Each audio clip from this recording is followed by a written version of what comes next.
clase anterior fue la presentación del sistema digestivo desde lo fisiológico y lo psicosomático, y hoy vamos a ir repasando patologías de los diferentes órganos del sistema digestivo.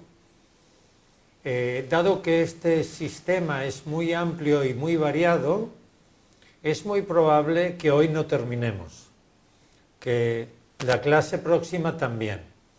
Y bueno, pues está bien porque esto nos lleva a aprender más. Ok, empezamos por la boca, herpes labial. El herpes labial es una infección por el virus del herpes simple tipo 1 o 2. Esta infección genera primero una ampolla, luego la ampolla se rompe y se transforma en una herida, una llaga. Lo que hay detrás de esto, como veis en pantalla, es un conflicto de separación, y como hay infección e inflamación, ira, más el conflicto de labios. Es decir, ya estoy adelantando todo lo que tiene que ver con la piel, cuando hablemos de la piel vamos a profundizar en ello, tiene que ver con contacto. Como la infección del virus del herpes tipo 1, el herpes está en la piel, en la epidermis, en los labios, por eso aquí hay un conflicto de separación, que hacemos una inflamación para tener mayor superficie y mejorar la posibilidad del contacto, como reparación a la separación. Es decir, yo me separo de mi amor, no me puedo dar besos por el confinamiento, y se me inflama el labio en la forma de un herpes para tener más labio y poder besar lo que me he separado de besar. El conflicto de labios es, por ejemplo, el beso. Y como yo lo vivo en un contexto de ira, por eso hay inflamación y por eso hay infección. No hay aquí itis, pero una infección, en este caso, tiene que ver con la ira. También podemos padecer un herpes labial cuando hay algo que no conseguimos atrapar. Con los labios atrapamos el bocado, el pedazo. Y ya lo visteis la semana pasada, pero ahora vamos a repetirnos continuamente el tema del pedazo. Y os comento ya, el pedazo puede ser el pedazo literal y el pedazo real o el pedazo simbólico. El pedazo real puede ser la comida o el afecto, el amor, el cariño. Uno es el real y otro es el simbólico, el alimento nutritivo. Puede ser el dinero, el pedazo real, que se me escapa, o para lo que sirve el dinero, para tener recursos. ¿Ok? Se me escapan los recursos y yo hago más herpes, más labio para atrapar. Vuelvo a recordar, en un contexto de ira, me separo del dinero forzadamente, me da rabia, me da ira y hago herpes. El pedazo real puede ser una persona, como acabo de comentar, en un contexto de atrapar, no en un contexto del beso. Entonces, hago más para obtener ese amor, esa relación, lo que sea. Puede ser un amor, puede ser también un compañero de trabajo, un compañero o compañera de estudios, un hijo, etc. Continuamos. El pedazo real puede ser cualquier cosa, objeto, una mascota, un coche, una moto, algo que sea significativo para mí.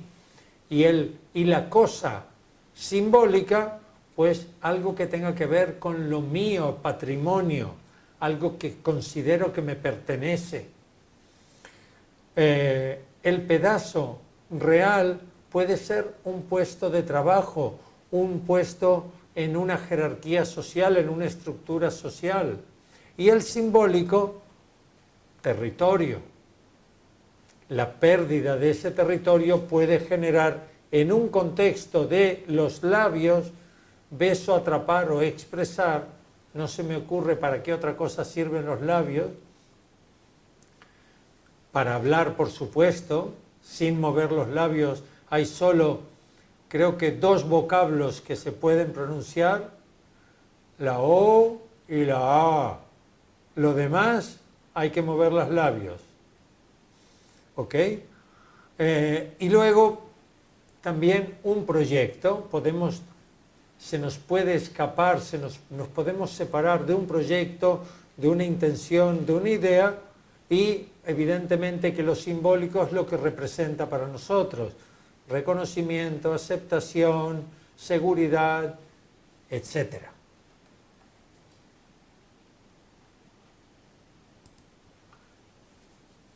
Perdón, aquí no lo comenté, se me pasó. El herpes es un conflicto de primera etapa embrionaria, de endodermo, es decir, temas que tengan que ver con la supervivencia, aire, líquido, alimento, sexo. En los ejemplos que acabo de poner, abundaban el aire, líquido, alimento, sexo. Pedazo.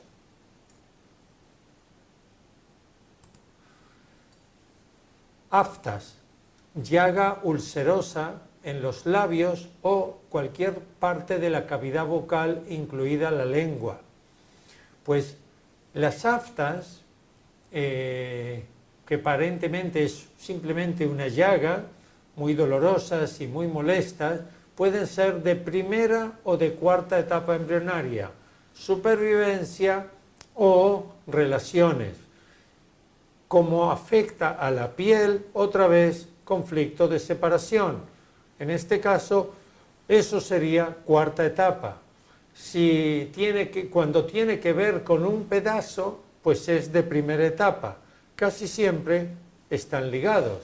El pedazo ya lo hemos hablado, pero aquí hay una salvedad, y es la ubicación de la llaga. Con el herpes no se menciona, no lo he mencionado, pero porque está casi siempre en los labios. Y ahora veréis que la llaga, que no viene de una herpes, de una burbuja, de una ampolla, es una ampolla amarilla que luego se rompe. Las aftas es una llaga ulcerosa. Todas las úlceras que aparecen en cualquier parte del cuerpo tienen que ver con hacer más sensible esa parte y potenciar la función. Si el afta tiene que ver con los labios, tiene que ver con atrapar, con expresar o con el beso. Si el afta, la llaga, está, por ejemplo, en la mejilla, puede estar en la izquierda, puede estar en la derecha o puede estar en ambas, es decir, en la parte interior de la mejilla, por supuesto. Pues la verdad es que no sé por qué, no tengo una explicación, pero si es en la izquierda tiene que ver con la familia, si es en la derecha puede tener que ver con la profesión, y si es en ambas, pues tiene que ver con ocultar la verdad o expresar la verdad. No encontré un sentido, una lógica por qué la izquierda tiene que ver con la familia. Pregunté a distintos compañeros y nadie me dio una respuesta que tenga sentido. Os lo transmito, pero honestamente no puedo enseñaros por qué. No encontré una explicación por qué. Está en el diccionario, está en los libros, pero no lo explica. Ahí está. Si la llaga está en la lengua, pues tiene que ver con expresar esa verdad o ocultar esa verdad en un contexto de vocalizar, de hablarlo. Si está en el labio inferior, y aquí se asocia con el herpes, el labio inferior es el que se mueve. El de arriba no se mueve, el superior. Pues el de abajo tiene que ver con la palabra.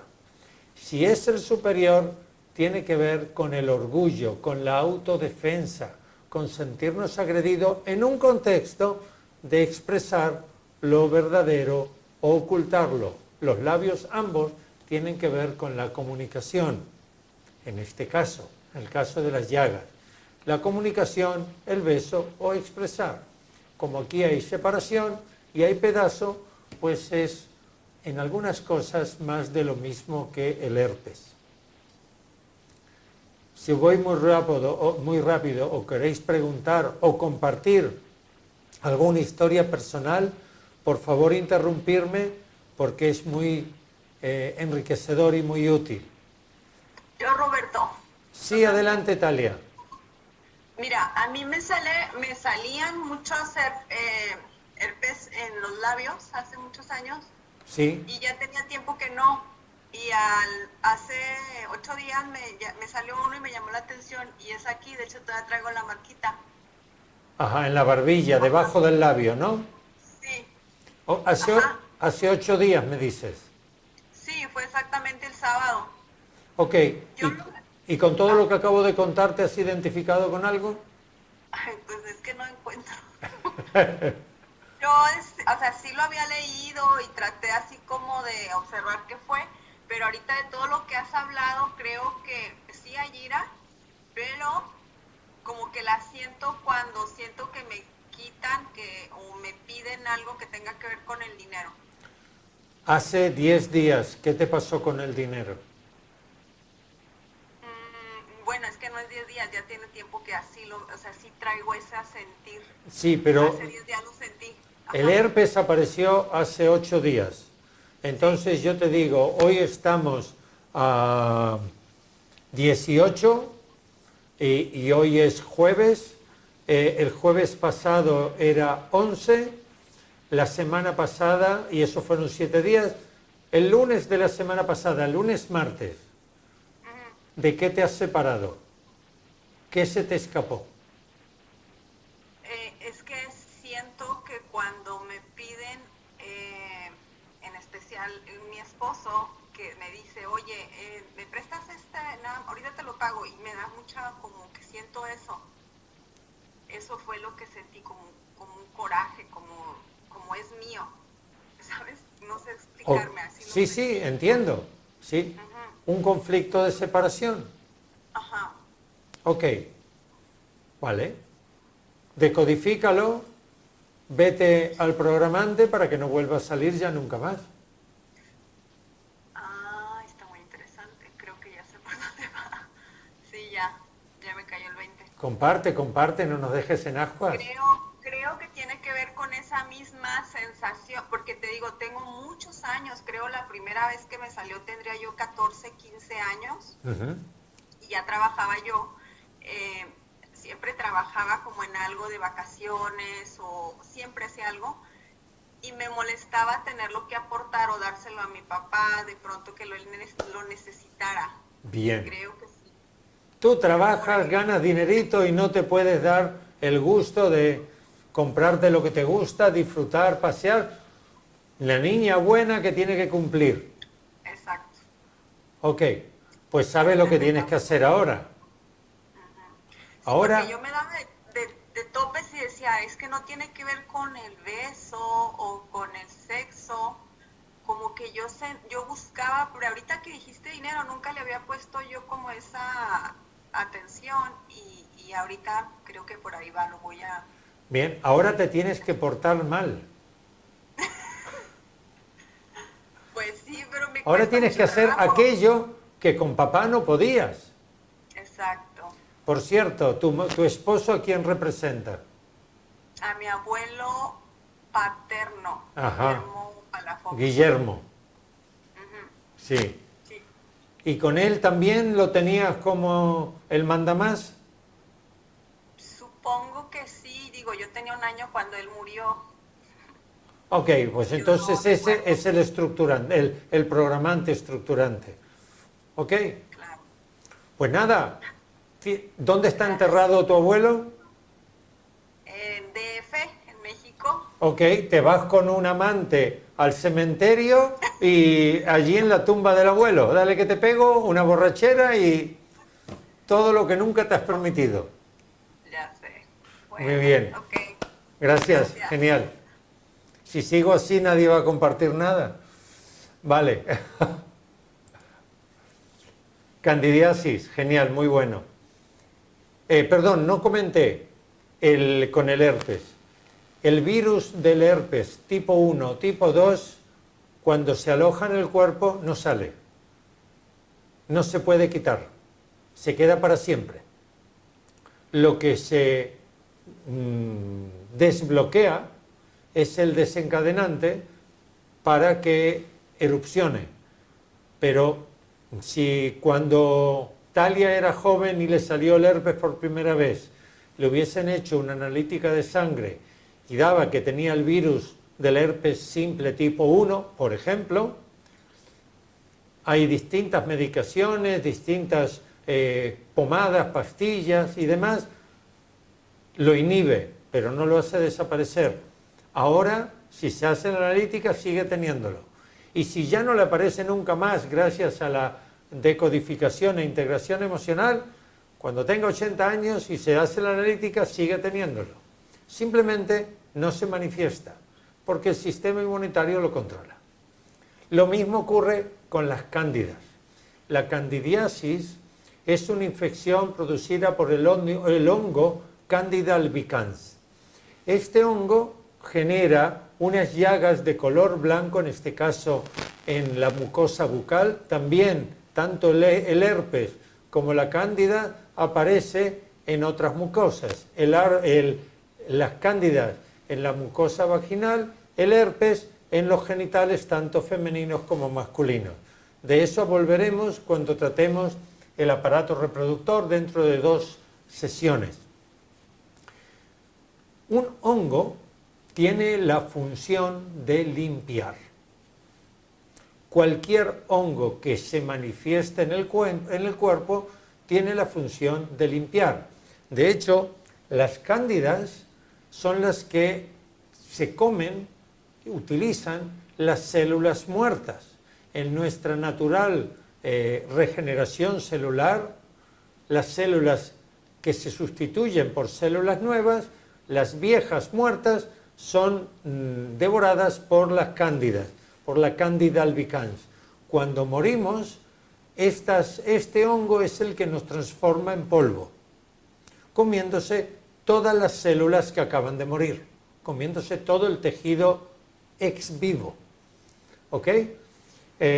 Consecuentemente, cuando aparece una infección por hongo, Candida albicans, en este caso hay otras infecciones en el aparato digestivo por hongo, pues hay un contexto de suciedad que limpiar. Por eso pone aquí suciedad. Como aparecen en la boca, en la piel, conflicto de separación. Y ahora se le añade la función bucal, toda la boca. Destete, felaciones, atrapar, expresar, beso, depende de dónde aparezca.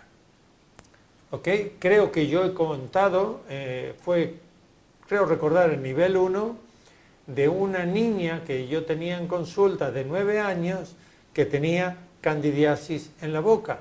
No podía comer nada, todo le dolía.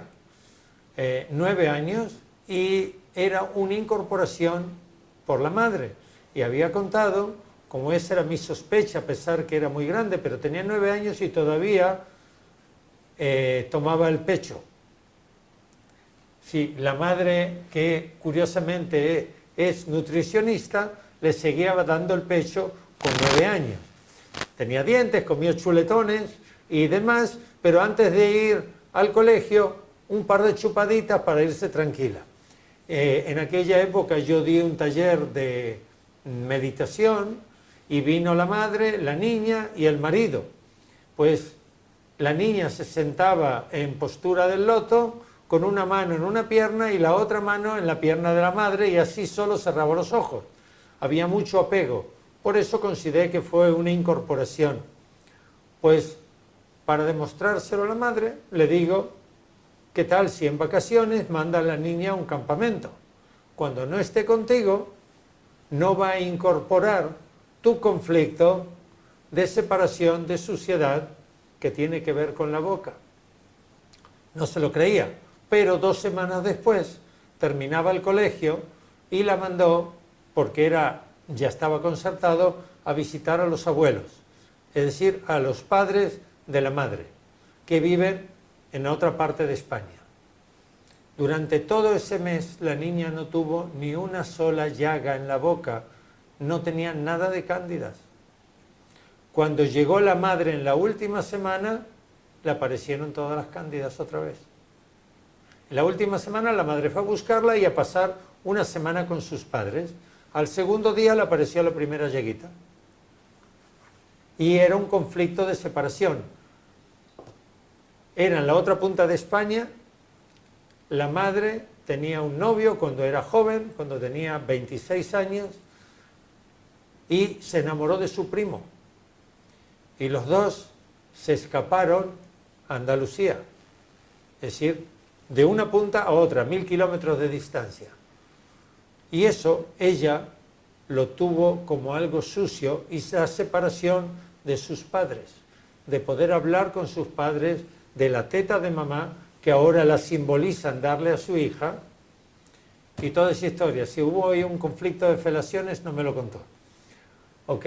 Pero ese fue el tema. Entonces, el trabajo fue hacer las paces con su padre. Desde que se separó de papá y mamá, pasaron ya 13 años. Todo era múltiplo de 13. También hubo una historia a los 13 años. Y ahora, cuando vino a consulta, tenía 39. 26 más 13, 39. Hubo ahí una historia, y entonces yo le digo, bueno, ya que es evidente, cuando vayas allí a hablar con tus padres, ¿qué tal si os sentáis y ponéis todas las cartas sobre la mesa? Hoy yo no puedo. ¿Qué tal si lo escribes? Una carta a mamá, una carta a papá, y cuando te reúnes, le muestras eso. Si se lo lees, si te da la gana, le das a cada uno que lo lea, o lo que sea. Fue por una semana. Lo estuvo retrasando. El último día, antes de volverse, a las 10 de la noche, dejó las 2 cartas dobladas en la mesa del salón. Al día siguiente se levantó a las 6 de la mañana, les saludó en la habitación y se fue. Pero no pudo enfrentarse a su conflicto. Continuaron las cándidas. No lo pudo resolver. Pero es para mí un caso típico de cándidas, clásico. Gingivitis. Gingivitis es un conflicto de tercera y cuarta etapa embrionaria. Gingivitis es una infección bacteriana en las encías, casi siempre con sangre. ¿Ok?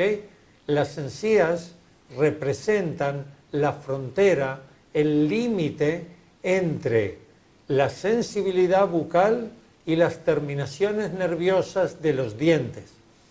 Yo nos enseño decodificación dental, pero hay toda una rama de decodificación dental. Cada diente está conectado con el sistema nervioso, con un órgano determinado, y cada diente puede acusar el conflicto de ese órgano. Pues las encías son ese límite. Consecuentemente, la infección de las encías, conflicto de familia porque hay sangre, infección, inflamación, ira y todo lo que tiene que ver con las encías. Atrapar el pedazo. Tomad en cuenta las encías como si no tuviesen dientes. Las encías son las que atrapan, las que toman el trozo de carne, el trozo de tomate, y lo lleva a las muelas junto con la lengua para triturarlo. Aquellos que no tienen dientes, las personas mayores o que han perdido la dentadura, pues los trocitos pequeñitos que tragan casi enteros o en forma de papilla, lo sujetan, lo atrapan con las encías. Atrapar, expresar y poner límites. Conflicto de límites con la familia es dónde estoy yo, con mis necesidades, con mis cosas, con mi pedazo y dónde podéis intervenir vosotros. Recuerdo un caso que yo estuve decodificando junto con Salomon Selam durante la formación. La formación era los viernes, sábados y domingos en Barcelona. Y los lunes él pasaba consulta. El lunes a la mañana se quedaba un alumno, el lunes a la tarde se quedaba otro alumno, como parte del aprendizaje para ver cómo se hace una descodificación clínica. Y a mí me tocó un caso de la mujer de uno de los compañeros de clase, que hoy somos íntimos amigos, que tenía gingivitis. Y vino por gingivitis. Yo estaba en una esquina detrás de la consultante tomando nota con un lápiz. A mí me gusta tomar nota con lápiz, no tengo que presionar, me gusta, da igual. Total que el lápiz no hace ruido. No es como un boli que, no sé si lo escucháis, pero un bolígrafo hace ruido. Ok, pues ella estaba con gingivitis y Salomon le dice: ¿qué es lo que no puedes atrapar y te provoca ira? No me provoca ira, y tú deja de hacer ruido. Fue una reacción instintiva. Es decir, esa mujer tenía ataques de histeria. Cuando discutía con su marido, se tiraba al suelo, golpeaba con los puños el suelo y salía arrastrándose por la casa.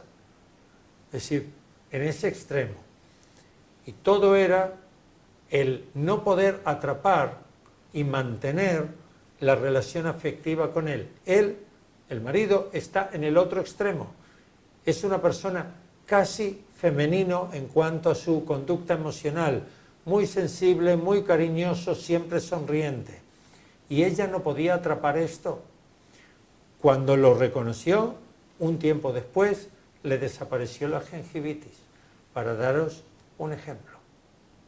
Y cierto tiempo después se separaron, porque él dijo basta a esos ataques, claro. ¿Alguien ha tenido gingivitis aquí en el grupo y quiere compartirlo? Nadie. Continuamos. Amigdalitis. La función de las amígdalas son generar anticuerpos ante gérmenes, principalmente microbios y bacterias. Cuando hacemos más amígdalas, inflamación por una infección en este caso, hacemos, en teoría, más protección. Consecuente, hay un conflicto de ataque con ira, puede haber ahogo porque nos cierra el paso del aire y nos impide tragar. Hay algo que no podemos, que nos obligan a tragar y que generamos más espacio, es decir, más amígdalas para no tragarlo. Aquí habría que poner, está mal puesto, simplemente no se me ocurrió cómo, conflicto de no poder tragar, de no tragar, ¿ok? Tomad en cuenta, imaginaros la tráquea, delante están las amígdalas que se hacen más grandes, pues el pedazo no puede pasar. Y por otro lado puede haber ahogo. Una situación de ahogo es una consecuencia, ira, y todo frente a un ataque, hacia algo que nos ataca. Yo tuve una amigdalitis en el 2016, creo que fue, cuando fui a México a dar una formación. Yo conocí a una compañera mexicana de Querétaro. Querétaro está a 150 kilómetros de la capital, que ella fue la organizadora de los eventos de Luis Hay en México y reunía allí a 1.500 personas para Luis Hay, y no reunía más porque no encontró un espacio donde poder reunirlos. Y entonces me dijo: ¿por qué no vienes? Yo te lo organizo. Ok. Y ella me dijo que todo muy bien y que va a involucrar a su prima, que tiene una cadena, una estación de radio, y lo va a divulgar el evento, y todo maravilloso. Y cuando llegué a México, el sitio que eligió fue un aula de una escuela, era 2 fines de semana, la escuela estaba en construcción, teníamos que subir por las escaleras donde había materiales de obra, el aula estaba recién pintada y olía a pintura, y a mí me desilusionó, por contraste con mis expectativas, muchísimo. Al día siguiente tenía amigdalitis, percibí eso como un ataque. Y yo reconocí que era amigdalitis, pero tenía la inflamación. Y la recuperación era un proceso. Y yo tenía que hablar y dar clases. Pues fui a un médico, corticoides para rebajar la inflamación y antibióticos. Y en 4 días desapareció. Cuando normalmente una inflamación, una infección por amigdalitis dura 10 días con medicación. Pero estaba reconocido claramente. Fue así de impactante. ¿Y esto qué es? Y sentí un pinchazo en la garganta, algo que no podía tragar. ¿Ok? Por citaros un ejemplo personal. Cáncer en la boca. Cuando hablamos de cáncer en la boca, cáncer en cualquier tejido de la cavidad bucal. No es lo mismo si es en el labio, que si es en la lengua, que si es en el paladar, etc. Pues un cáncer es todo lo anterior, que todo lo anterior es la boca, pero con una mayor entidad. En este caso es conflicto de atrapar, de soltar, de expresar, perdón que aquí no me deja ver bien, eso, de expresar el pedazo más una gran desvalorización. Si es de primera etapa, es más función, porque primera etapa tiene que ver con la supervivencia y necesitamos siempre sobrevivir.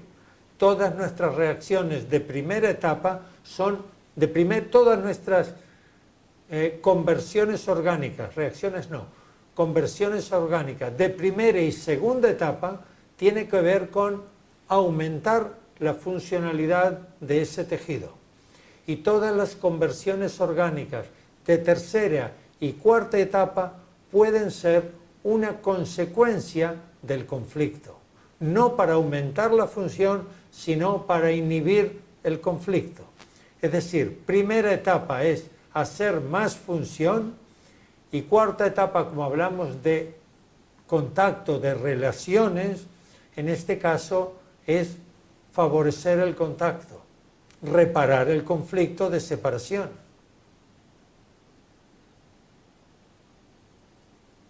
¿De acuerdo, Adriana? Son muchos detalles para retener. Pero, sí, te he visto resoplar. No obstante, hay más. Es decir, vamos a repasar muchas historias del sistema digestivo, muchas enfermedades. No hay que recordarlo todo, hay que entenderlo, porque tenéis el diccionario y casi todo esto aparece en el diccionario. Hay que entender el sentido de atrapar, de soltar, de primera y cuarta etapa, de segunda y tercera. ¿Por qué? Porque cuando vamos a descodificar, así sabemos por dónde buscar el conflicto, qué preguntas hacer para encontrar qué hay detrás de ese síntoma. Todo este contenido que hay aquí está en el diccionario. Lo que no está es mi explicación. Entonces, bueno, pues en ese orden tomar vuestras notas. Acalasia. Acalasia, nunca había oído hablar de esta enfermedad. Tiene que ver con el esfínter de Cardias. El esfínter de Cardias es una especie de válvula que tenemos al final del esófago para facilitar la entrada al estómago. Esa válvula deja entrar el alimento y no deja salir el alimento, el bulo alimenticio en este caso, ni los gases que hay en el estómago, ni los jugos gástricos. Esa es la función del esfínter de Cardias. Una acalasia es cuando el esfínter de Cardias no deja pasar, no abre. Es decir, no entra el pedazo. ¿Cuál es la lógica que hay detrás que no deje entrar? Que el pedazo es malo, que el pedazo es tóxico. Y en este caso, por un lado, es un conflicto de pedazo tóxico, pero hay un doble apremio, una doble historia. Por un lado, tragarlo es malo y no tragarlo también es malo. Casi siempre hablamos de un pedazo simbólico. Es decir, por ejemplo, hay un conflicto con un amor. Hay una persona con quien tenemos una relación amorosa y amamos a esa persona. Pero a la vez que la amamos, tenemos un problema de relación. Hay discusiones, la percibimos que nos invade, vivimos una situación de desconfianza, hay deseo, hay emoción, pero no hay confianza, por ejemplo. Entonces, por un lado, la queremos abrazar, queremos tener relaciones íntimas con esta persona, y por otro lado, supone una amenaza. Eso es un conflicto de doble apremio. ¿Qué hago? ¿Me acuesto esta noche con ella o mantengo la distancia porque la percibo como agresiva? Digo con ella porque yo soy varón, pero también puede ser con él. Es decir, ese es el doble apremio. Malo tragar la situación y malo no tragarlo, percibido como tal. ¿Ok? Y eso da lugar a esta enfermedad que se llama acalasia. Y otra vez, es un conflicto de primera capa embrionaria. Primera etapa embrionaria tiene que ver con resolver y hacer más de lo que tenemos. En este caso no hay más tejido, pero hay más pedazo, porque retenemos el pedazo. Reflujo gastroesofágico. En este caso es el mismo esfínter de Cardias, pero que se queda abierto más de la cuenta. Consecuentemente, ¿qué es lo que ocurre? Cuando nosotros tragamos el pedazo, tragamos nuestro alimento y llega al estómago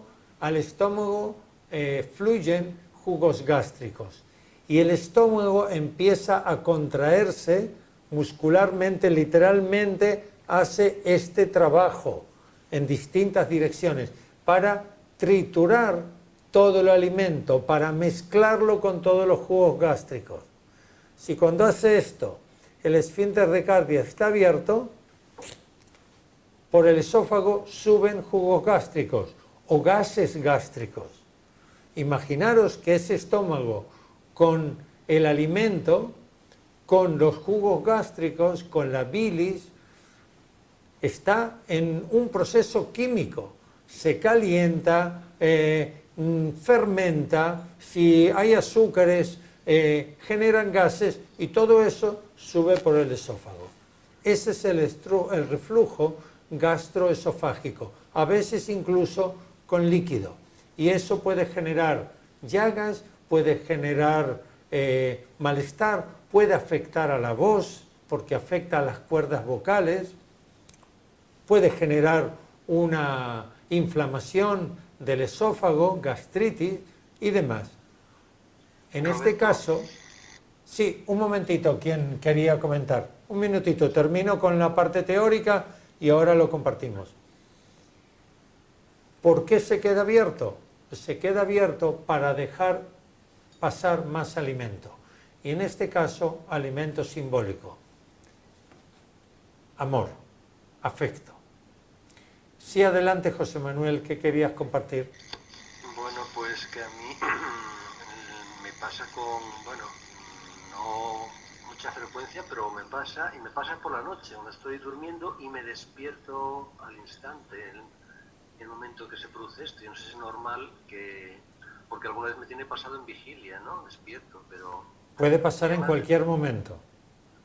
me llama la atención porque es que me despierto disparado, vamos, me incorporo. Claro, pues comprueba la próxima vez que te ocurra, evidentemente no la noche cuando te despiertas, al día siguiente, qué conflicto de falta de afecto has tenido en la tarde última. Diría que en la noche anterior a irte a acostar, si hubo algún tipo de discusión con alguien de la familia, si hubo algún tipo de desprecio, de carencia emocional. Porque esa es la historia que hay detrás. Yo tengo un vídeo colgado en mi canal sobre la gastritis, el reflujo gastroesofágico, y ahí podéis mirarlo allí, porque hablo allí 10-15 minutos, pero más que nada para leer los comentarios, porque hay mucha gente que ha respondido positivamente sobre cómo abordarlo. Evidentemente que guío una integración en ese mismo vídeo y con resultados muy positivos. Yo me siento muy gratificado por esos agradecimientos. Pero para estudiarlo hay ahí distintos testimonios al respecto. Gracias, José Manuel. De acuerdo, gracias. ¿Alguien más? Sí. Pues carencia emocional también puede ser de uno mismo, porque, por ejemplo, sale mucho la de la gastritis en embarazadas, ¿no? Entiendo, al final del embarazo. Stop ahí.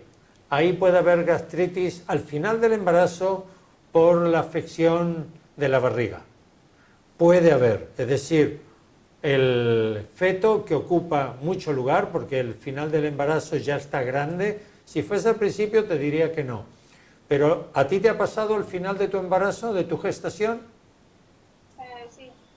Ok, te invito a que revises en ese periodo, ahora por supuesto que ocurrió hace algunos años, en qué medida te sentías sola, en qué medida no te sentías querida, atendida, cuidada por el padre de tu hija. ¿Qué conflictos, qué discusiones, qué enfrentamientos, carencia emocional, carencia afectiva habías vivido? Porque la parte que tú dices con una misma, ¿qué ocurría en aquel tiempo? ¿Que no te querías suficiente? ¿Cómo fue? Bueno, claro, yo lo veo pues que, por ejemplo, pues como yo, por ejemplo, engordé 20 kilos casi. No te oí bien, ¿puedes repetir? O sea, yo, por ejemplo, engordé 20 kilos casi, me refiero. ¿Y? Entonces, pues yo no me veía bien a mí misma, ¿sabes? Y entonces no podía andar bien. Bueno, No, pero, un montón de cosas. pero el esfínter de Cardias abierto, se queda abierto para recibir afecto, recibir amor. Para que tú te des amor a ti misma, posiblemente. Para que tú te quieras, es posible. Pero te pregunto, porque normalmente una mujer cuando está embarazada, en especial cuando el bebé ya empieza, el bebé no, el feto ya empieza a moverse, suele estar muy conectada con el amor. A pesar de los miedos frente al parto, está muy conectada, siente mucha sensibilidad amorosa respecto a lo que lleva dentro. ¿Tú lo vivías así, de esa manera? Es que yo esa carencia emocional hacia mí, pues yo veía como un rechazo de estar embarazada de mi madre, porque mi madre me decía que no estaba preparada para ser madre. Ok, ahí sí hay una carencia emocional por parte de mamá. Pero déjalo ahí, es una posibilidad. Si alguna vez tienes un caso, pues explóralo. Está bien, es posible. Yo siempre exploro la historia en el entorno que vive la persona. A menos que haya hecho un trabajo personal y sea muy responsable de sí mismo, como llevamos nosotros ya casi un año más de un año trabajándolo, la mayoría de la gente proyecta y se siente no apoyado por el otro, por la otra, por la mamá, etcétera. Por eso exploro esa parte primero, pero lo que tú comentas es muy posible que sea así. Gracias, genial. ¿Alguien más? Roberto, Sí. Sí, adelante, Goyo. ¿eso es lo de la hernia de hiato? No, dentro de un rato. Ah, vale. Genial, gracias. Gracias. No, también es más o menos la duda. ¿Eso es como acidez también? Correcto. ¿O agruras? Sí. Eso es acidez. Esto que estamos viendo, reflujo gastroesofágico, ¿es agruras, acidez esto? Correcto. Ok. Pero ojo, hay acidez en el esófago y hay acidez estomacal. Eso es diferente. Ok. Sí. Sí, es que yo lo conocía como agruras. ¿Cómo? Agruras. ¿Puedes escribirlo? Sí, ahí te lo anoto. Es que aquí en México de pronto dicen tengo agruras. Y es como Agrura. esta parte de aquí, y en las embarazadas también al final dicen que tienen esa agrura. Yo nunca la tuve, Ajá. pero es esa agruras. Ahí Ardores. Sí, ardores también. En Colombia se dice agrieras. Ajá. Es el reflujo gastroesofágico. Agrura. Le dicen agrura y en Colombia le dicen agrieras. Ok, no lo había oído. Es una palabra nueva para mí. Agrura. Yo me No sé lo que es imagino agrura en México o en Colombia, en Centroamérica. No obstante, el término Pero, ¿sabes clínico... por qué? ¿Cómo? Perdón, que te interrumpa. Yo creo que empezaron a llamarle así porque el sabor es agrio. Ok. Cuando los líquidos Sí, se regresan, tiene esa sentido. sensación de... Ajá. Sí, el término clínico es reflujo gastroesofágico, gastritis o acidez esofágica o estomacal. Quien puede determinar si está en el estómago la acidez o en el esófago es el médico. A nivel sintomático, la persona, si le quema en la zona del conducto desde la tráquea hasta el estómago, es esófago. Si tiene dolores en la barriga, es en el estómago. Pero si siente ardor, yo recuerdo que mi abuelo manifestaba ardor y tomaba unos polvitos o leche y demás, era que subía. Tenía que ver con el cardias abierto. ¿Ok? Continuamos. Cáncer de esófago.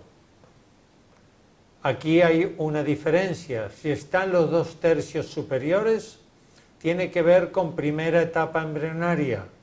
No querer tragar en un contexto del pedazo que significa supervivencia. Aire, líquido, alimento. En este caso, alimento, real o simbólico. Si está en el tercio inferior, es tercera etapa, movimiento, es decir, digerir, dejarlo pasar. Cuando hablamos de cáncer, se habla de hacer más esófago, pero primera y segunda etapa tiene que ver con aumentar el conflicto, aumentar en la función del órgano. Cuando hablamos de hacer un cáncer, de hacer más esófago en los 2/3 superiores, es para imposibilitar tragar. Hay un pedazo que es tóxico. Cuando es en el tercio inferior, es para poder digerirlo. Hay tanto miedo que tenemos que hacer más esófago para que pase el pedazo. Es muy importante el tema de primera y segunda, tercera y cuarta, porque es completamente diferente en este caso.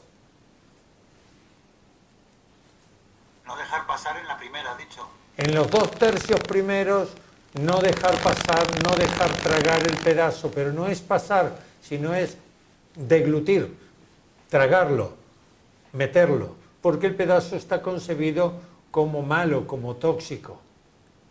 Entonces, hacemos más esófago. El esófago es un conjunto de músculos en forma tubular que tiene un movimiento de una palabrita médica que nunca me acuerdo, que los músculos van funcionando secuencialmente para dejar pasar, como cuando apretamos el final de un tubo dental, de una pasta de dientes. Vamos apretando secuencialmente. Eso es lo que hace los músculos del esófago. Pues cuando hace un cáncer en los 2 tercios superiores, aquí Manolito, muéstrame tu esófago, un momento que le quito los órganos para descubrir el esófago, pulmones, corazón fuera, ok, aquí tenemos más o menos el esófago de Manolo. En los 2 tercios superiores, de aquí hasta aquí, estamos hablando de impedir que pase el pedazo, porque no podemos tragarlo. Entonces hace más esófago, más músculo para impedir el paso. Cuando es en el tercio inferior, es para facilitar la digestión. Hay tanto miedo a digerir esa historia que necesitamos más esófago para que lo digeramos, para dejarlo pasar. ¿Ok? Continuamos. Te toca, Goyo, hernia de hiato. Una hernia de hiato es cuando una parte del estómago pasa a través de el diafragma. Este es el diafragma y tiene unos orificios, como veis aquí. El orificio es por donde pasa el esófago, es decir, que el esófago, da igual ahora. El esófago de la tráquea baja y debajo de los pulmones está el diafragma y debajo del diafragma está el estómago. Pues el esófago tiene que atravesar el diafragma, que es un conjunto muscular, que es el que provoca la respiración, para entrar en el estómago. Pues parte del estómago se cuela por ese orificio y de la cavidad estomacal se mete en la cavidad torácica, en la parte superior, a través de ese orificio, entre la pared del esófago y el diafragma, y sobresale en el tórax. Eso es la hernia de hiato. Y lo que eso provoca es una compresión del esófago y no deja pasar el alimento. Tenemos dificultades con una hernia de hiato para tragar. Hay que comer trocitos muy pequeñitos, darle tiempo y muy lentamente. Esa es la solución mecánica. En este caso, a veces, según en qué posición está, genera una presión mecánica sobre el esfínter de Cardias y lo mantiene abierto. En este caso, un conflicto de carencia afectiva, si es una cuestión del esfínter de Cardias abierto, o un conflicto de contrariedad familiar. ¿Por qué contrariedad familiar? Porque el estómago se sale fuera, se sale de su alojamiento. El estómago es un órgano hipervascularizado, está con muchas terminaciones sanguíneas. ¿Por qué? Porque hace falta mucha energía, mucho calor, mucha sangre para el proceso de la digestión, para esa contracción muscular que acontece durante la digestión. Cuando esa vascularización se sale fuera, es como que queremos salir del entorno familiar. La familia está fuera. Por eso hay una contrariedad, hay un conflicto de contrariedad. Nos vamos afuera a fumar un cigarro, a respirar aire, a evitar esa contrariedad, ese conflicto, ese primo, esa suegra a quien queremos estrangular. Simbólicamente, claro. Pues Esto es lo que hay detrás de una hernia hiato. ¿Cuál es tu historia, Goyo?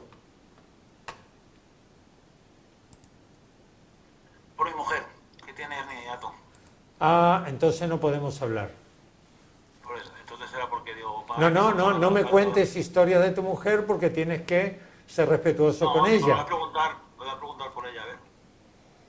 Para ver lo que era. Y me sonaba esa explicación, me la han explicado alguna vez, de verdad. Pero El claro, estómago como que se sube.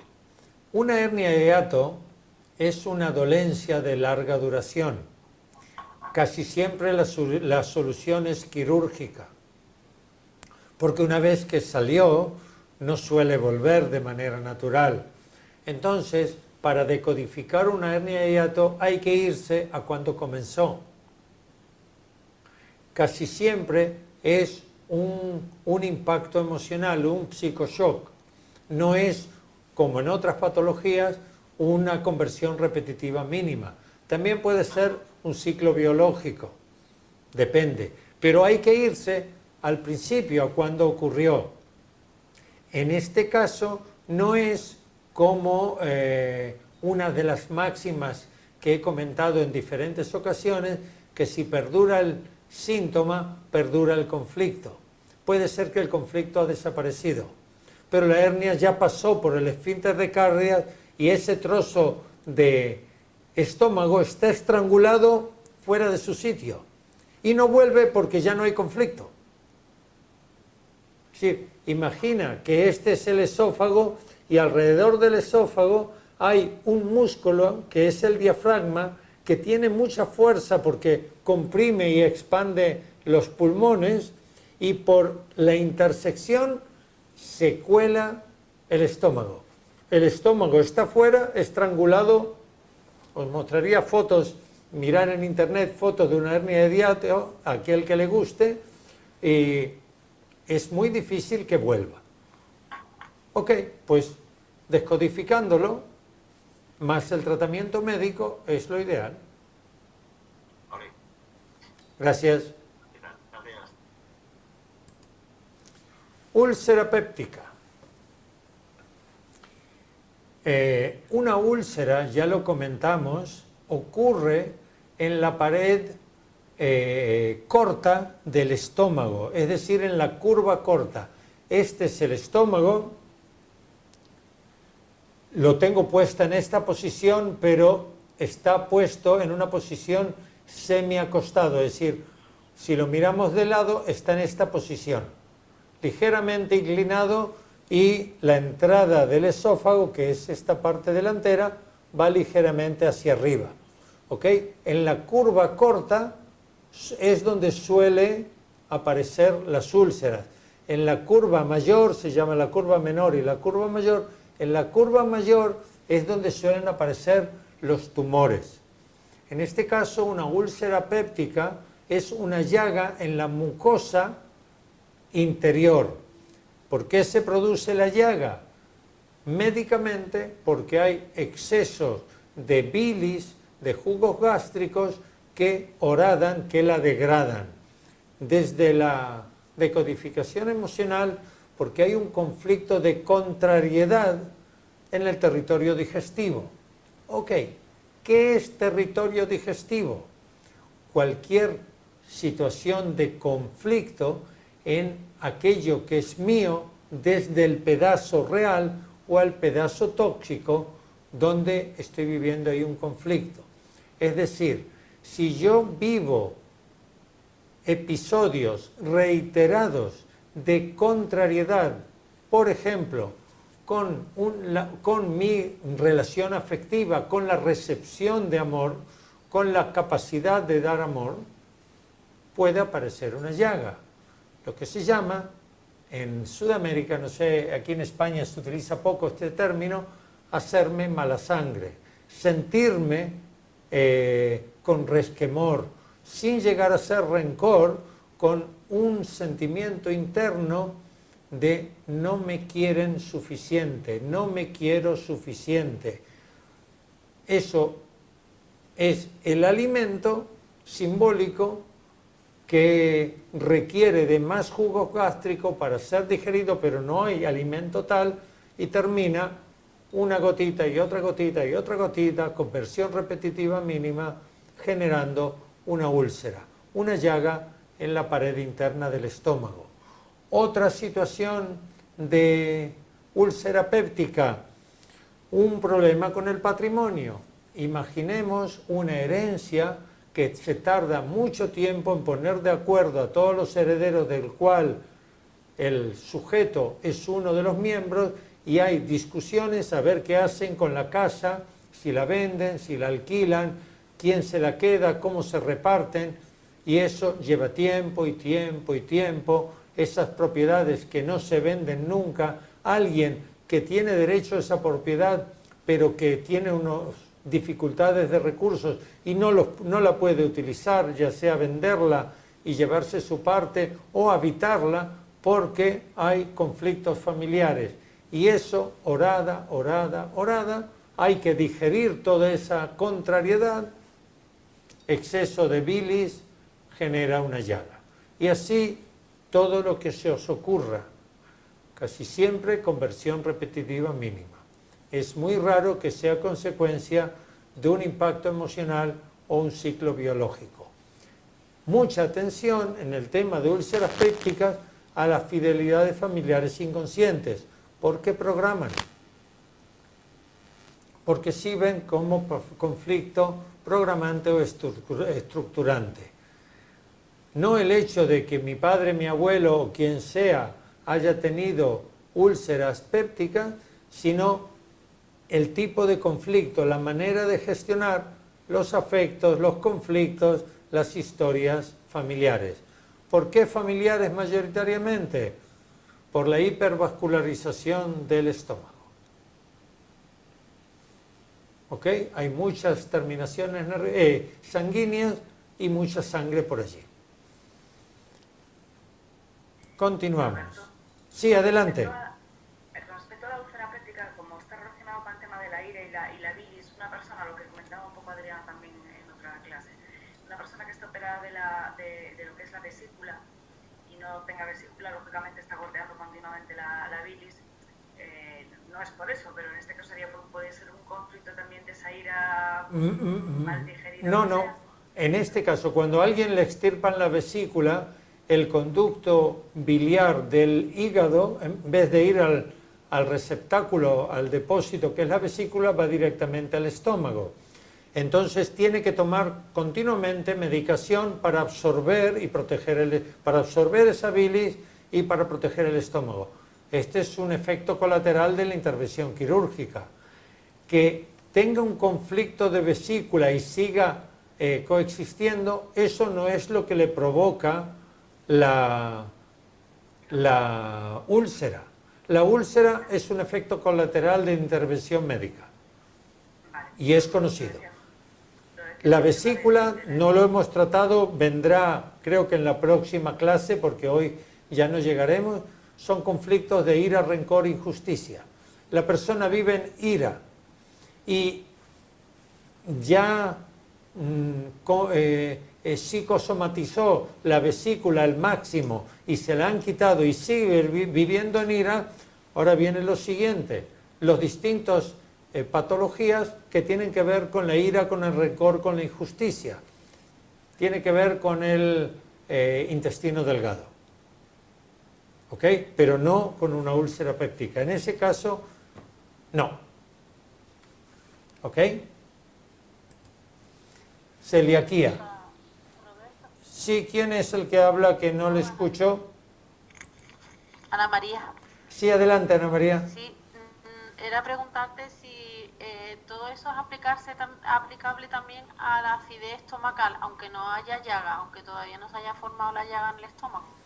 La acidez estomacal puede ser el precursor de una úlcera péptica.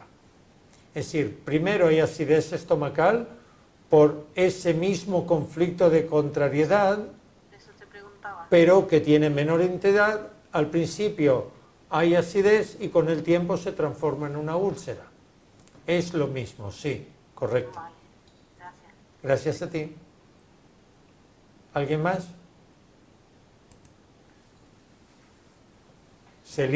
celiaquía o alergia, sensibilidad al gluten, intolerancia al gluten del trigo principalmente. El gluten representa al padre, al pan, a la nutrición. Y en este caso, cuando hay una intolerancia al gluten, suele haber un conflicto con el padre o familia. Aquí tendría que haber puesto padre o familia entre comillas, porque hablamos del padre real o el padre simbólico. ¿A alguien se le ocurre qué sería el padre simbólico? Conectar y comentar. El Un profesor. abuelo, alguna figura que tenga como ese tema paternal, alguien que te apoye. El jefe.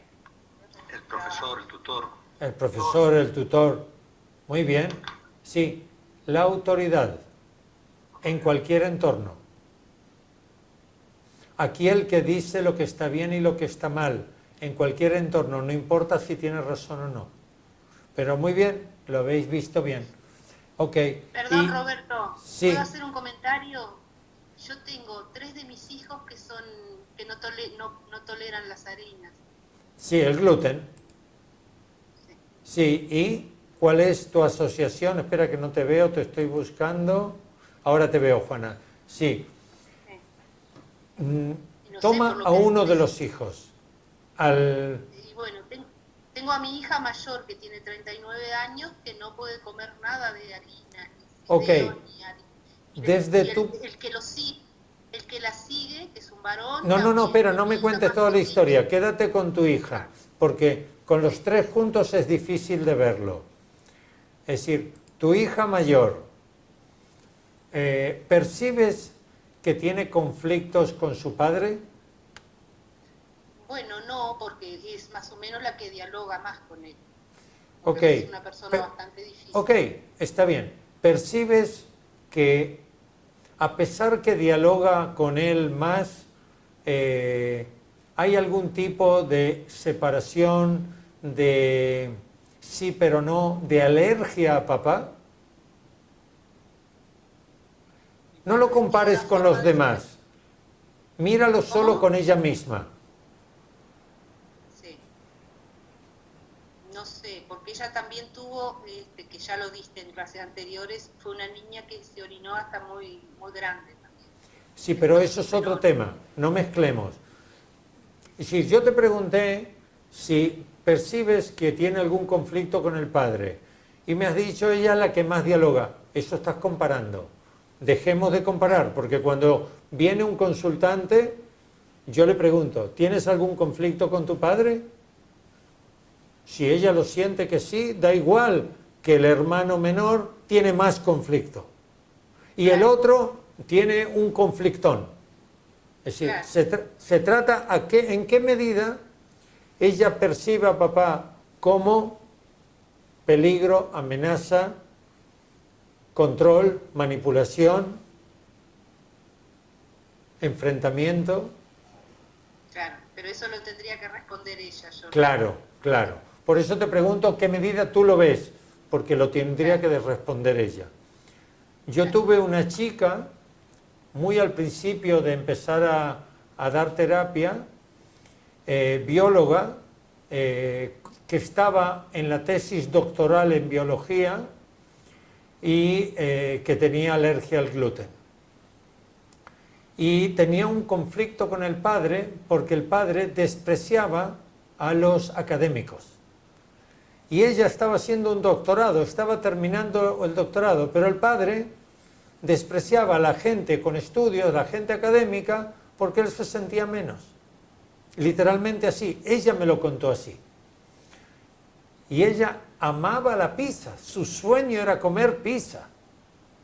Tenía también 12 dioptrías de gafas, de anteojos, es decir, no veía bien. 12 dioptrías es un cristal muy gordo. Y estuvimos trabajando el tema del padre. En aquella época, fue hace como 6 o 7 años, bastante tiempo atrás. Y al cabo de 2 o 3 sesiones le desapareció la alergia al gluten y podía comer pizza. Y fueron 2 o 3 sesiones, no recuerdo bien, pero porque fue hace tiempo. Y mejoró su relación con el padre. Después le perdí la pista, dejó de venir. Ella venía desde una población a 150 kilómetros de distancia, desde Sevilla, yo estoy en Cádiz. Pero fue muy evidente y muy llamativo. Hay otra persona muy cercana en mi vida, con quien la conozco muy bien y muy de cerca, que tiene intolerancia al gluten, sin llegar a ser una celiaquis, pero tiene intolerancia al gluten. Cuando come pan, cuando come pizza, se le hincha el estómago y se siente muy mal. Y ella nunca ha tenido, porque lo hemos decodificado, nunca ha tenido problemas con su padre, todo lo contrario. Muy unida a su padre, son muchos hermanos, ella la más pequeña, y su padre murió en su cumpleaños. Hasta ese punto están unidos. Es como si el padre le legó su historia, su continuación. Y ella recuerda que un mes antes, por Navidades, un poquito antes, el padre le dijo cariñosamente, ya no veía, ya oía solo con un oído, estaba mayor y resentido, tocado físicamente, y le dijo: cariño, yo ya terminé mi camino aquí, me voy pronto. Y lo asumió la pérdida, es decir, la pérdida no, el fallecimiento del padre con anticipación, con tranquilidad y con entereza.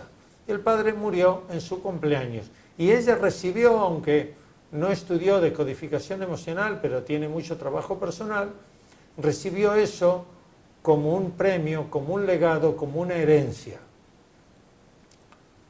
Y la historia que ella tiene no es una intolerancia al padre, sino una demanda del padre, un reclamo, una añoranza.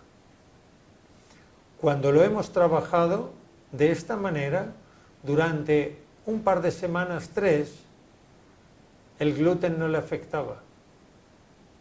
Creyó que ya estaba resuelto. Y al cabo del tiempo volvió. Puede ser porque no hemos abordado el programante, el estructurante, y puede ser porque ella volvió a su deseo de tener papá protector, amado, cercano, no lo sé. Pero esta es mi experiencia con el gluten, la cual comparto con vosotros. ¿Quién quiere hablar por ahí que no lo oigo? No, Sonia. Adelante. Tengo una pregunta. ¿El padre murió el día del cumpleaños? ¿Ahí estaríamos hablando de heredero universal o estoy confundida? Yo sé que no es el tema, pero me surgió la pregunta. Sí. La Escuela de Bio-Neuroemoción de Enrique Orberá habla del heredero universal. A mí no me gusta limitar este tema. Me gusta dejarlo abierto y sin etiquetas. Es decir, el hecho de que el padre, el inconsciente del padre, haya elegido su cumpleaños para fallecer, es como que le lega su misión de vida, su lugar, su contenido, su amor incluso. Depende cómo cada persona lo percibe. Entonces yo a ella, cuando vi esto, le pregunté: ¿y qué significa para ti que tu padre haya fallecido?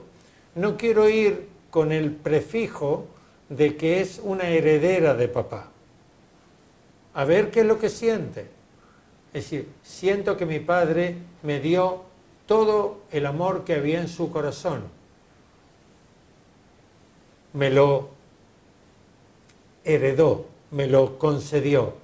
Ok, lo dejo ahí. Si me hubiese dicho, me dejó en herencia todos sus conflictos y sus males, se trata de otra manera. Así es como lo percibe la persona. Si me dice, me dio en herencia sus dificultades, es diferente. Habla del amor, siente el amor. Por eso yo trabajé el tema amoroso que ahora no tiene. Y dio el resultado positivo sintomáticamente. Un tiempo. Ahí quedó la cosa. ¿Ok? Os explico el tema este del heredero y la etiqueta y dejarlo lo más abierto posible cuando miramos una señal. Continuamos. Y aquí vamos a terminar porque siento en el grupo la densidad. Enfermedad de Crohn. El Crohn es una inflamación crónica del intestino, en cualquier parte del intestino. Mayoritariamente la inflamación está en el ileón, que es el último tramo del intestino delgado, o en el colon, que es la parte descendente transversal del intestino grueso. Aquí tenemos el intestino de Manolo. Este es el intestino transverso, el descendente, y aquí estaría el ascendente, o el final está por aquí arriba del ileón, ¿ok? Del intestino delgado. Depende dónde, así es el conflicto. Si hablamos del intestino delgado, el intestino delgado en su totalidad tiene como función absorber los nutrientes, transformar el bulo alimenticio en proteínas, minerales, vitaminas, etc. Ok, en este caso es un conflicto de indigestión, en un contexto vital. Estamos hablando de primera etapa embrionaria, un conflicto vital de indigestión. ¿Por qué indigestión? Porque primera etapa, cáncer, es decir, inflamación, es hacer más ileón, intestino delgado, para ampliar la función de digerir, con lo cual significa que hay un problema de digerir, indigestión. Por eso hablamos conflicto vital de indigestión. ¿Por qué en el clan? Porque hay normalmente en todo el intestino hipervascularización. Todas las enfermedades intestinales tienen que ver con familia. Más adelante hablaremos de hemorroides, de cáncer de colon, todo tiene que ver con familia, porque todas estas enfermedades tienen que ver con sangre. La inflamación de Crohn a veces deriva en sangre en las heces, porque determinadas terminaciones sanguíneas se rompen y hay distintas, no me sale la palabra, de hemorragias, es decir, distintas pequeñas hemorragias. Casi siempre hay conflictos de miedo, impotencia o carencia, juntos o separados. He tenido un caso en mi experiencia de enfermedad de Crohn y era una mujer que tenía un conflicto de años, 18 años cuando yo la conocí, con el padre de sus hijos. Ella tuvo una relación siendo una joven de 20 y pico de años con un señor de 50 y pico. Había más de 30 años de diferencia entre ellos. Y tuvo un hijo con este señor. Este señor, cuando tuvo al bebé en brazos, se le cayó 2 veces. El bebé, que llegó a ser paciente mío con 17, 18 años, bueno, tenía conflictos con su padre, pero que se le haya caído 2 veces con 60 años, 55, 60, no es casual, no es normal, no es un accidente circunstancial, que alguien le dio un empujón y se les cayó, o que tenía algún problema en las manos y no lo podía sujetar bien. Ese era el conflicto de esta mujer.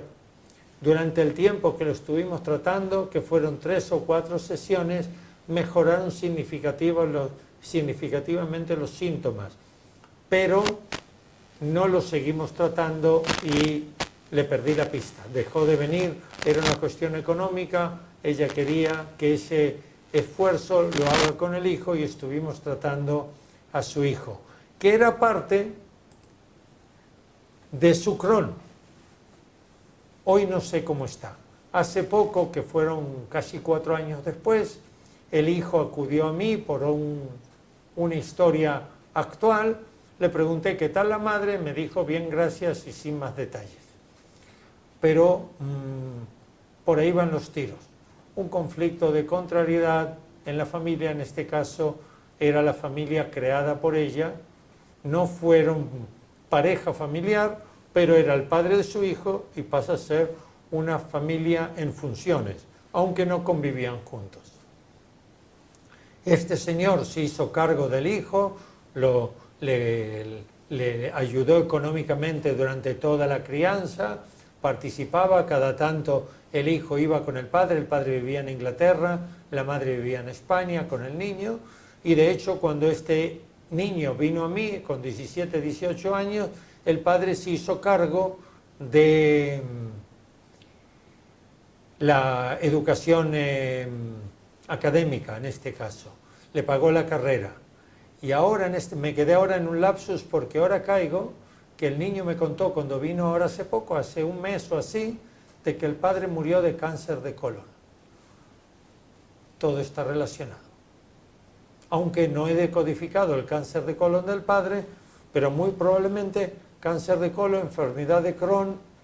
El niño no vino por un problema de conversión orgánica, sino conductual, pero bueno, ahí está todo en el mismo paquete, en la misma película.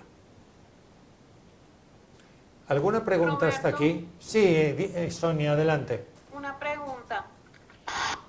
La enfermedad de Crohn, yo he leído que está relacionado con el uso de anticonceptivos, ¿no? O sea, que las mujeres que toman anticonceptivos tienen más probabilidad de contraer enfermedad de Crohn. Yo no sé si el hecho, digamos, de no querer tener hijos, pues que eso explicaría el uso de anticonceptivos, tenga que ver con el conflicto, o puede ser un conflicto desencadenante, no sé. Pues no lo había pensado así, pero podría ser. No obstante, os recuerdo, primera clase de nivel 1, la decodificación emocional no la aplicamos cuando hay intoxicación. Entonces, las consecuencias secundarias de la medicación son conceptuadas como una intoxicación. Es decir, no decodificamos la pérdida del cabello consecuencia de la quimioterapia, por ejemplo, porque es evidente, en este caso, las consecuencias secundarias del anticonceptivo oral, que son hormonas que inhiben los estrógenos, no sé hasta cuánto, pero podría investigarse al respecto. No se me había ocurrido. Es posible dejarlo ahí por si alguna vez tienes ese caso. Gracias.